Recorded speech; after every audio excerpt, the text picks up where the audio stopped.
Good evening, all, and welcome to episode 28 of the Huddy Hui. Great to have you joining the show as always. And Adam Julian is running a little bit late tonight. He got stuck out at Eastbourne rugby training, but we're going to get started with the show. And we've got a rather special guest on the Huddy Hui tonight. He's off to the Olympics in a month's time, and he is a real prospect at winning an Olympic medal. And he is Wellington-based, former Scots old boy, Lewis Clareburt, New Zealand swimming champion. Lewis, thank you for coming on the Huddy Hui tonight. The Olympics, of course, was supposed to be last year, but COVID got in the way. Tell us about the distractions of the Olympics being delayed and how has that changed your preparations? Yeah, Kia ora. Thanks for having me. It's definitely, I think, the extra year probably diverted and shifted the goals a little bit for, I think, every athlete on planet Earth at the moment. But yeah, I think it helped me in terms of it gave me a whole other year to develop as an athlete and learn a few new skills and fix a few things that weren't quite right for Tokyo last year. So I was pretty happy that actually the year delay probably supported me more than some of my competitors that I'm racing against in Tokyo in a month, just under a month.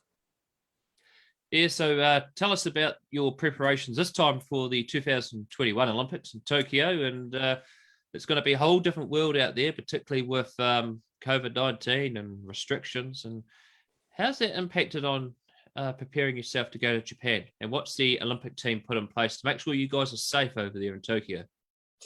Yeah, I guess for us, it hasn't really changed a whole lot in terms of our preparations because we're pretty safe here in New Zealand and we haven't had any, protocols in place that have made us wear any masks or do too much COVID related, I guess, things. So everything's been relatively normal, which I think is a huge advantage for us going forward to Tokyo, because I think every other country, bar, I guess, Australia, has had some pretty significant restrictions on their trainings and what they can do in and out of the pool. So I think that's definitely one of the advantages we have. But then I guess one of the disadvantages for us is now that we have to go to Tokyo, we haven't had experience of any of these protocols that are going to be put in place. And I can tell you for sure that the Olympic Committee has some protocols, but the New Zealand Olympic Committee have a few extra layers on top of that are going to make us safer as athletes and I guess all our support staff, but probably going to put a bit more strain on, actually getting to race and having to do a few extra things that'll probably take up a bit of energy. Yeah. Tell us about how you got involved in the sport of swimming, probably from an early age, but tell us the dedication and the time it takes to prepare for swimming champs and the early hours, getting up in the morning and get right up into the evening. Tell us about the dedication that's involved in the sport of swimming. Yeah, so I guess for me, like most people, I was just thrown in to learn to swim at a young age, and mum and dad just wanted me to learn how to swim, and that was pretty much the goal. Dad was a pretty big surf lifesaving clubby, so he wanted us to be good swimmers so that we'd be good in the surf, because he was pretty good at surf, but couldn't quite nail anything too extravagant because his swimming wasn't that great. So I guess that's how mum and dad got me in the sport, because they didn't want me to be bad in the surf. But yeah, over the years it's gotten more and more. I guess in terms of training, I had wasn't doing a whole lot of swimming up until I was sort of 16 or year 9, year 10 at school, because I was doing so many other sports. I wouldn't even be able to tell you how many different sports I was, doing or competing in, just because, I was just doing everything I could as a normal, I guess, school kid would. But as I started to hone down on just swimming, definitely their training increased, and now I'm doing, I guess, 10 sessions a week and in the pool and 3 gym sessions as well. So we do have Adam Julian.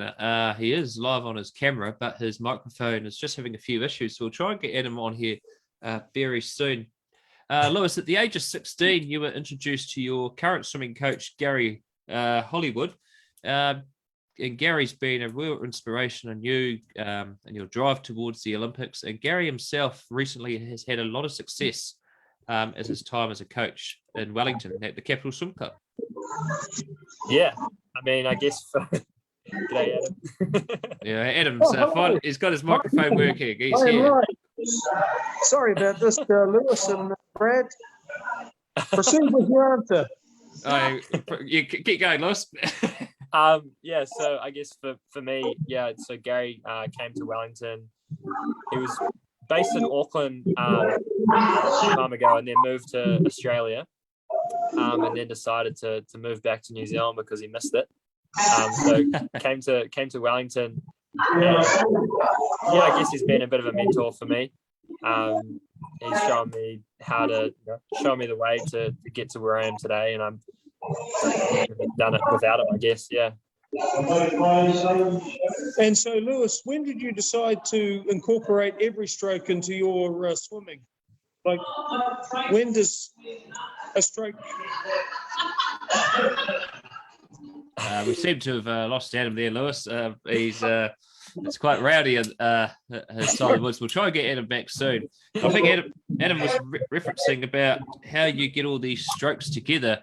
And of course, your main forte is individual medley. And in 2019, you won a gold medal in 400 medley at the Commonwealth Games on the Gold Coast. The 400 medley is quite a tough event because you've got to start off with the butterfly, then the backstroke, breaststroke, followed by the freestyle. And I did pretty well at 400 medley too in my swimming day. I always didn't like the butterfly, that was hard, but the backstroke was my worst stroke. I just hated that. But tell us about how you prepare for a rather difficult event that is individual medley. Yeah, I guess for me, growing up, I did all four strokes when I was learning to swim, and I never really stopped doing all four strokes. I guess most people will decide that they're going to do one stroke, and I sort of just thought that, I sort of thought the same thing, that I would probably decide on one stroke, but then I never did, and I sort of just continued doing all four, and then I just fell into the event. I didn't actually choose it myself.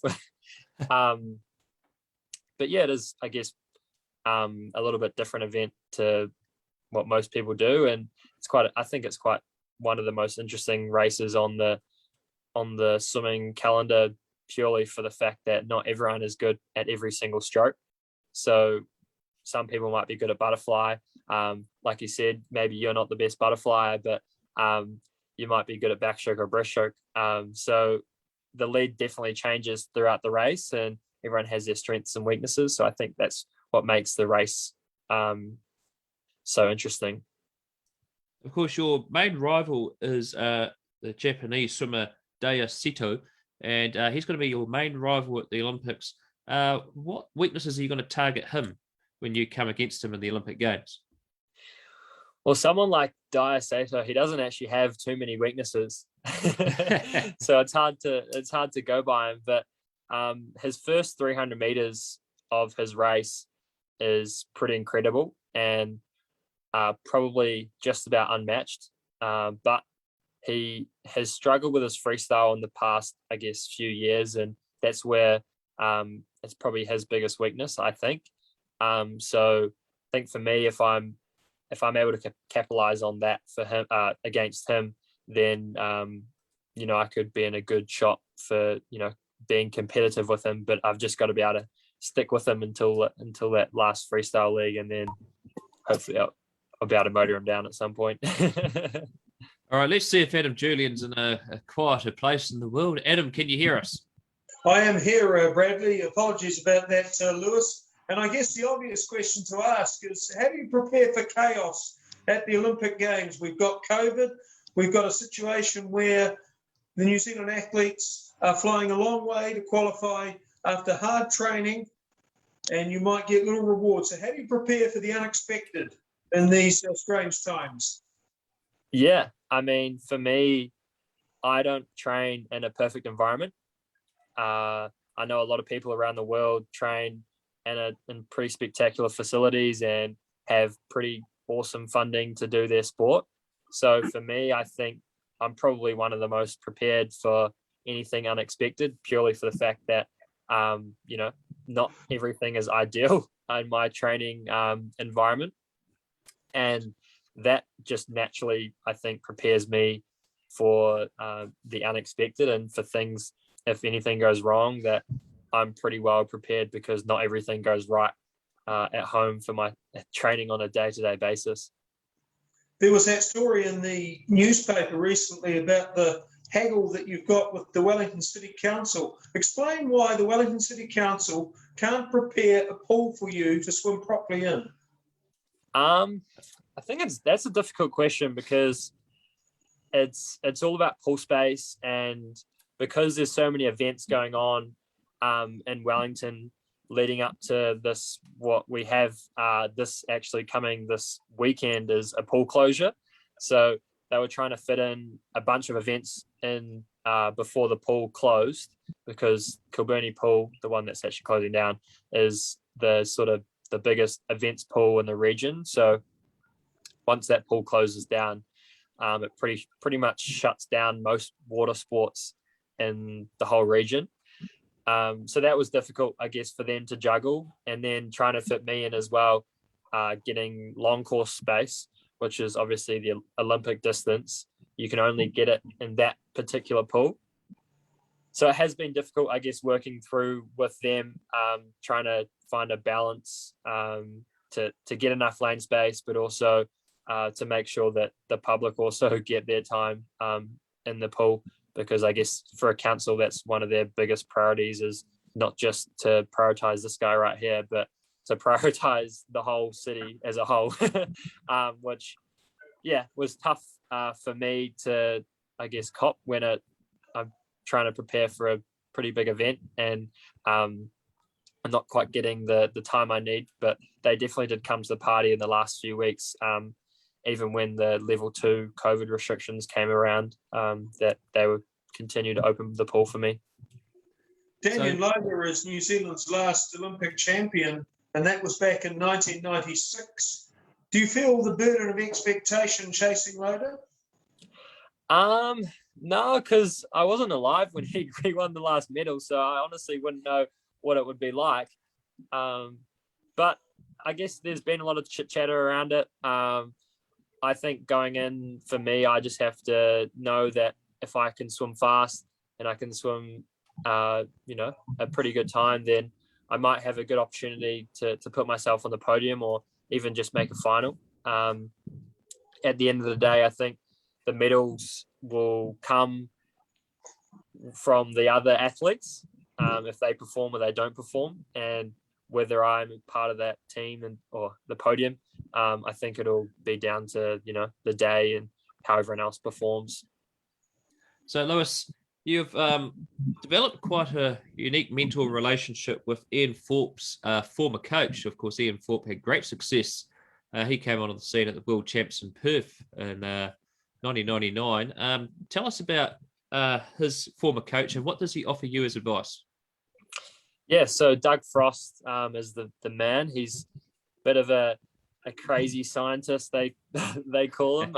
He's pretty full on, and he's definitely pretty crazy. I think he works more with my coach Gary, and he gives him training sets and all that sort of stuff, because I guess as a coach, you're always looking to find new ways that you can push your athletes and make them better. So he works closely with him, and he's come over once or twice and helped coach and overlook the program for us, which was pretty cool. Not often you get an Olympic coach that has coached world records and multiple gold medals coming over to New Zealand and supporting a little old New Zealander that hasn't really done a whole lot in his career as of yet. So I definitely think we're pretty lucky that we're able to bring him over to New Zealand and for him to support us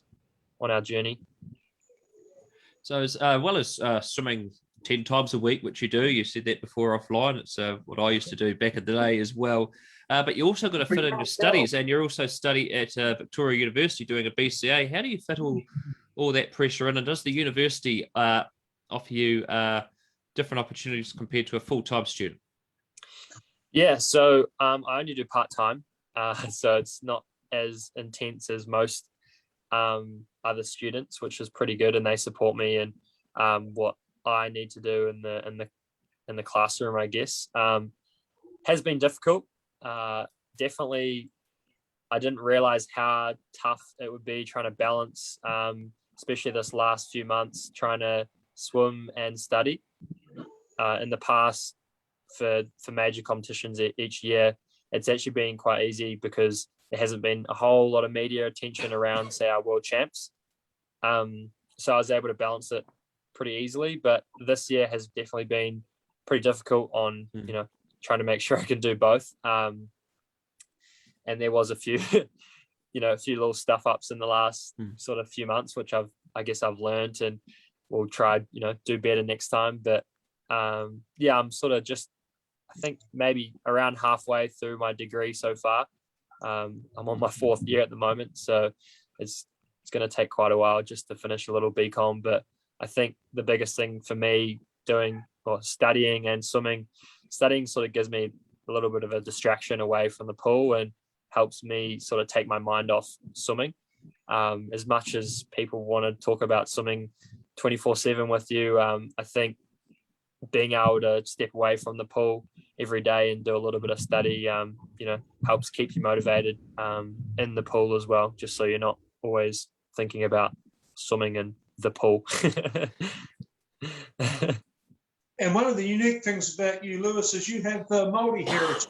Explain that. Yeah, so Mum's got a bit of Māori in her, and I guess pass it down to me and my sisters, which is, I guess, is pretty awesome.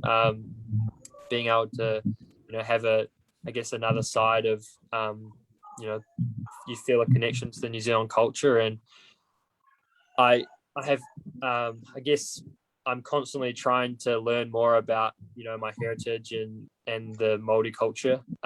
So I think moving forward, I definitely want to continue learning and continue to connect with, my iwi and all that sort of stuff. If you win the gold medal, you're not allowed to make noise, according to the organisers. What haka are you going to do? Yeah, I'm not sure. I've got no idea what we're going to expect when we get there. So I think we'll just have to play it by ear. Well, Lewis, of course, you've also competed over in the United States of America. You've been part of the swim league over there. Tell us about when you were part of the New York Breakers, it was called. Yeah. So last year I got picked up on a professional swimming league, I guess you can say. And it's called my team was called the New York Breakers. I actually never went to New York, unfortunately. We were based fully in Budapest because of COVID. So we got put in a bubble for about just over a month, which was pretty awesome. I guess I was training and racing against literally the top athletes or swimmers in the world and what they do. So I think for me that was a whole bunch of learning and new experience that I was able to bring back to New Zealand and incorporate in what I do on a day-to-day basis in my home training. So I definitely think that being able to go over there and do sort of like a new swimming league that no one really knows a whole lot about, and it's sort of pretty new to the world, was fun and also a new experience that I think I got a lot out of. Well, Lewis, 17th of July is when you head out to Tokyo and take part in that unique experience. We hope the Olympics does go ahead. We did miss it last year, and we hope you have a fantastic campaign and bring home New Zealand's first swimming medal at the Olympics in about 25 years. And go well, Lewis, and thank you for coming on the Huddy Hui. Yeah, thank you very much for having me. Cheers, Lewis. Thanks. Sweet. Well, Adam Julian Lewis Clareburt, he's been pretty busy with the media lately. He's had the night off from swimming tonight. But he's a fantastic individual and New Zealand's best swimming prospect for a number of years. It's rare that Lewis Clareburt has a night off. I first met Lewis Clareburt when he was in year 12 at Scots College, and he won 8 medals at the Junior Commonwealth Games, 1,034 athletes, and Lewis Clareburt won 8 medals, including 7 golds in that competition. I went and met him at Strathmore Bakery. I ate the delicious cakes. He drank kombucha, and you can see why, because I'm doing the interviews and Lewis is on the precipice of being New Zealand's best Olympian since Daniel Loader in swimming. Of course, Malcolm Champion was New Zealand's very first Olympic medalist, and that was in swimming with the Australasian team in 1912 in Stockholm. Lewis does every stroke, which is unique among swimmers. He's not a big guy, so he struggles with the breaststroke, which is the third leg of the IM, and that requires a lot of training, very suffocating, very hard on the muscles. But Lewis, sort of a jack of all trades, master of none, and he won that bronze medal on the Gold Coast in 2018, and he's a big shot of going well in Tokyo. And of course, we mentioned Daniel Loader, and Daniel Loader won those 2 gold medals in 1996. And I'll probably remember where I was. I was up in the Hawke's Bay at the time on holiday when he won those medals. And next year, he came and coached a number of us, a select group, to educate us on our technique at swimming at the recently opened H2O Extreme. And on my 95 Team New Zealand hat here, I have Daniel Loader's signature. And it sits a pride of place in my lounge, amongst all my rugby books here. And Daniel Loader, what a fantastic Olympic Games he had in Atlanta. 2 gold medals, an outstanding achievement, pretty much not expected to win, and defied all expectations. Absolutely. He won the silver in Barcelona, but he'd been out of form, and he won the 200 and the 400 in Atlanta in 1996. Daniel Loader's coach, evidently, was one of the great Dunedin rugby men. Duncan Lang was a big prop forward who played over 250 senior games for his club. He was a meticulous, brilliant swimming mind, and he engineered those gold medals for Daniel Loader in 1996 in Atlanta. I was 10 years old when Daniel Loader won the Olympic gold medal in Atlanta. And of course, the Atlanta Olympics were famous for a number of swimming moments. Remember Michelle de Bruin? She was the Northern Irish woman who later tested positive as male.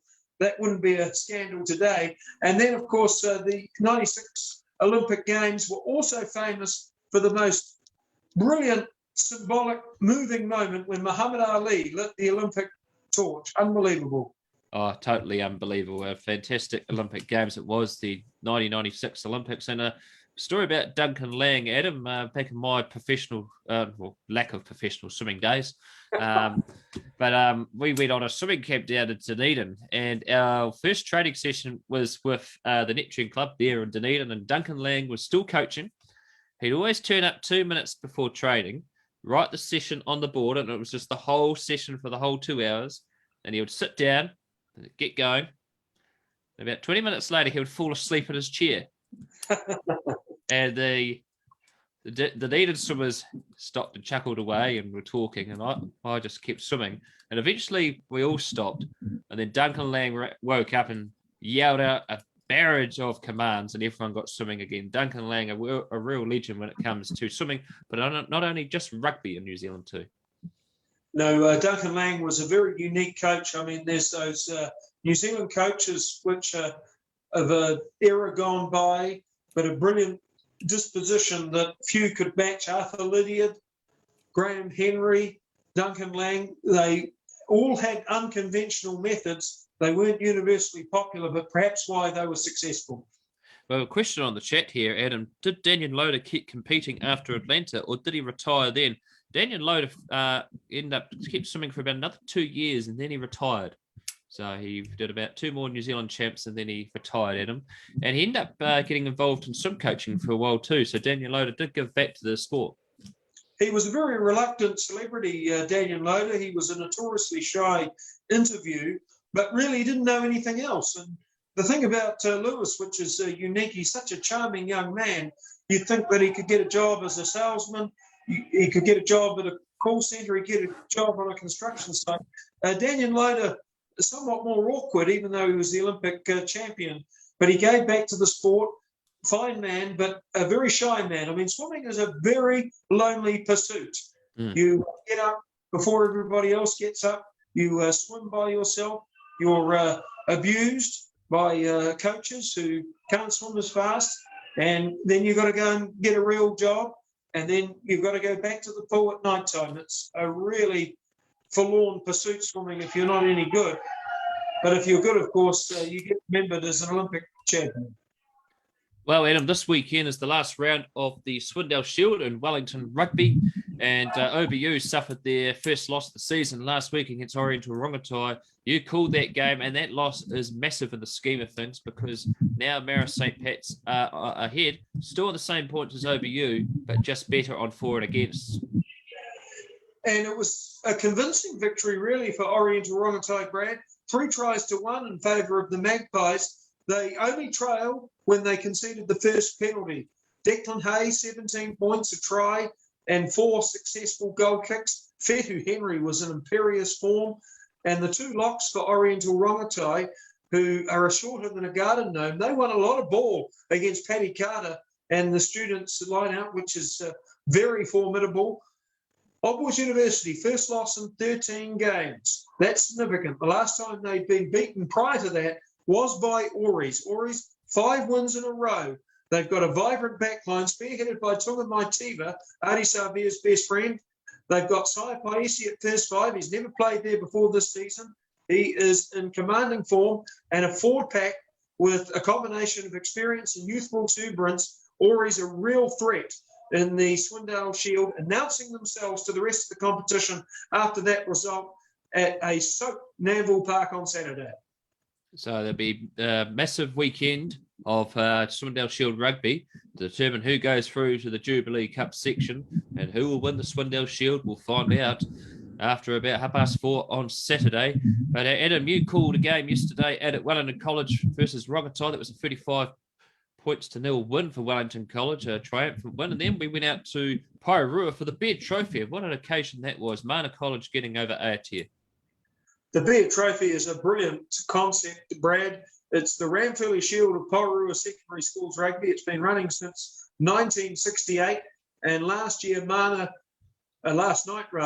won the game by 27-13 against Aotea. And the best thing about Mana College this year is not the fact that they've got a successful team, but the fact they're trying to implement a rugby tradition. So TJ Perenara turned up an hour before kickoff to receive his cap. A cap at Mana College is 25 games. TJ Perenara actually played 24. That's not true, but they gave him a cap. And the thing about rugby is it has the ability to galvanise communities. Mana, they were Division 3 rabble 5 years ago. Now they're Premier 1. They've got the Beard Trophy. They are a serious contender in the top grade, and they have played brilliant rugby this year. And they're 5th on the table and going extremely well. And this Saturday, well, it's a massive game this Saturday at 2:30 p.m. I'm calling that game. That is St. Pat's Town hosting the unbeaten Scots College. And St. Pat's Town are starting to get back a full-strength side. Scots going pretty well. This will be a massive occasion. And, of course, the history between these two sides in the last few years has been quite close. Oh, goodness me. Scots and Wellington has been a serious rivalry in recent times. Who could ever forget Billy Proctor's 2 intercepts on Jerry Collins Stadium to win the Premier 1 final 19-8 and 20-15. Scots have had most of the profit since then, but St. Pat's Town, big pack, they will match the likes of Tima Schmidt and the Scots front row. Not playing so well, Town, but they will bring it against Scots on Saturday. Scots, 5 wins, perfect number of points. Looking forward to that. And that game is on Sideline.live at 2:30 p.m. this Saturday, live from Evans Bay Park. And Adam, you're going to be spending the day out at the Petone Rec. What is an epic battle between Petone and Wainui, and who can forget last year's game in the first round? Can't wait for the Darren Larson trophy, the Darren Larson Memorial Trophy, as I tease him. Wainuiomata against Petone. Wainuiomata last year led the game for the best part of 70 minutes. It was 23-all. Last kickoff, Ruben Love thumped it within a metre of the dead ball line. Khan Green let it bounce once, let it bounce twice, and Trey Moo flashed through like a comet and touched the ball down just before it rolled into the car park there at the northern end of William Jones Park. Wainuiomata won 28-23. Trey Moo basically hasn't played since. He's had a leg injury. That's a little bit ironic given how hard he sprinted to salvage the ball. Wainuiomata haven't lost to Petone in 10 years. And this game is very important on Saturday. It's 6 versus 7 in the Swindale Shield. And if Wainuiomata win, they'll replace Petone in 6th place, which means they might get an easier draw in the Jubilee Cup playoffs. All to play for. Adam's going to be calling that game with audio commentary on Huddy Sports this Saturday. So look forward to his delicate tones on the broadcast. Well, Adam, I'll let you get back to your dance function that you're at. You've managed to find a very quiet part of the room. I think it might be Siglo, but thank you, Adam, yet again for coming on the Huddy Hui. Thank you, Brad. Great show. And that is the Huddy Hui episode 28 for tonight. It's been fantastic to have you as always. Ciao for now.